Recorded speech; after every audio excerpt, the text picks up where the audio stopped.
मित्रों,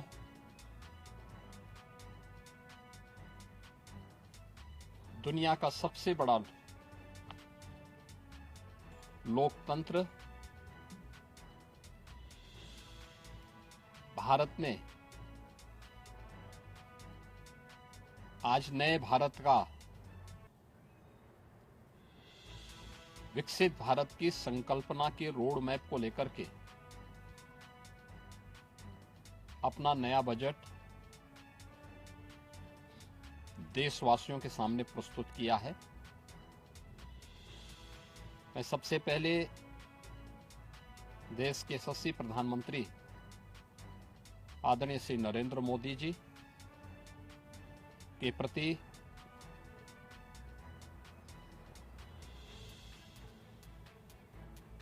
इस बजट को प्रस्तुत करने के लिए दिए गए मार्गदर्शन और उनके निर्णायक नेतृत्व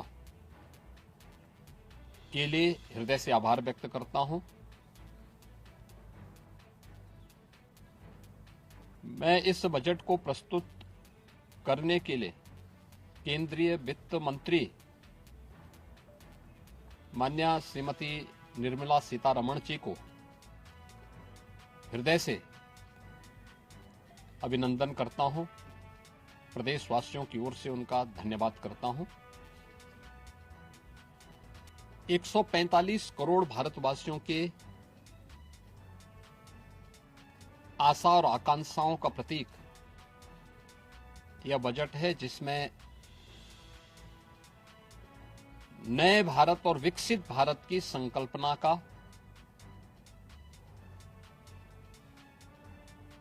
दृष्टि स्पष्ट दिखाई देती है।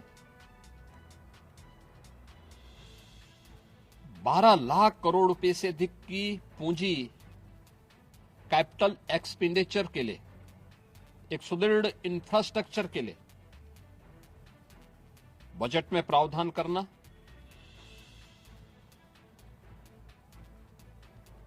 सात रेल कॉरिडोर के निर्माण के लिए प्रावधान करना, आयुष सेक्टर को विकसित करने के लिए और हेल्थ सेक्टर को मजबूती करने के साथ साथ आम नागरिक के लिए और खासतौर पर उसमें भी महिलाओं पर केंद्रित करते हुए उस पर जोर देना, हर जनपद में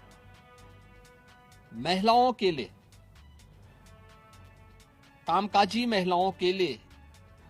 छात्रावास के निर्माण का कार्य हो या स्टेम, साइंस, मैथ्स, स्टैटिस्टिक्स और इमर्जिंग टेक्नोलॉजी से जुड़े हुए छात्रावास के निर्माण के लिए सहयोग करने का, युवाओं के सपने को एक नई उड़ान देने के लिए उनके लिए बेहतरीन इंफ्रास्ट्रक्चर से युक्त सुविधाएं उपलब्ध कराने के लिए ऐसे हॉस्टल के निर्माण का कार्य हो, नौजवानों के लिए हर एक सेक्टर में अवसर उपलब्ध हो, यह सबके साथ साथ जो व्यापक रिफॉर्म के साथ अलग अलग सेक्टर में रिफॉर्म को लेकर के जो बजट प्रस्तुत किया गया है, यह आम नागरिकों के जीवन को सहज और सरल बनाने में मदद करेगा, भारत की अर्थव्यवस्था को तेजी के साथ आगे बढ़ाने में यह बजट मददगार साबित होगा। युवाओं के लिए, महिलाओं के लिए, अन्नदाता किसानों के लिए, उद्यमियों के लिए, आम नागरिक के लिए भी ये नए अवसर को प्रदान करने वाला बजट है। मैं बजट के प्रावधानों का स्वागत करता हूं। आम नागरिक के लिए, जिसने बजट के लिए जो बड़ी आशा भरी निगाहों से जो व्यक्ति देख रहा था, खासतौर पर मध्यम वर्गीय परिवार।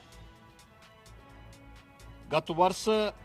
देश ने जीएसटी रिफॉर्म को देखा है, आम नागरिक उसका लाभ लिया है। इनकम टैक्स एक्ट को अप्रैल से लागू करने की घोषणा, उसको सरलीकृत करने, हर व्यक्ति आसानी से अपने रिटर्न को भर सके, इस दिशा में उठाया गया कदम भी स्वागत योग्य है, जिससे अधिक से अधिक व्यक्ति इनकम टैक्स की तरफ आकर्षित होगा और इनकम टैक्स का अपना रिटर्न भरने के लिए आकर्षित होकर के प्रवर्तमान नेशनल बिल्डिंग के कार्यक्रम में वह भी अपना योगदान दे सके। इस दृष्टि से यह अत्यंत महत्वपूर्ण कदम है। मैं कह सकता हूं कि यह बजट समाज के प्रत्येक तबके को, युवा हो, महिलाएं हो, अन्नदाता किसान हो, उद्यमी हो, इन सब को ध्यान में रख करके बनाया गया नए भारत का, विकसित भारत की तरफ अग्रसर हो रहे भारत का एक स्थिर लेकिन तेज गति से बढ़ने वाली अर्थव्यवस्था के रूप में प्रस्तुत करने वाला एक बजट है। मैं इस बजट के सभी प्रावधानों का हृदय से स्वागत करता हूं। आदरणीय प्रधानमंत्री जी के प्रति आभार व्यक्त करता हूं। केंद्रीय वित्त मंत्री जी को इस बजट को प्रस्तुत करने के लिए, जो कर्तव्य भवन से प्रस्तुत किया गया पहला बजट है, इस बजट के लिए भी उनका हृदय से उन्हें बधाई देते हुए हृदय से धन्यवाद देता हूं।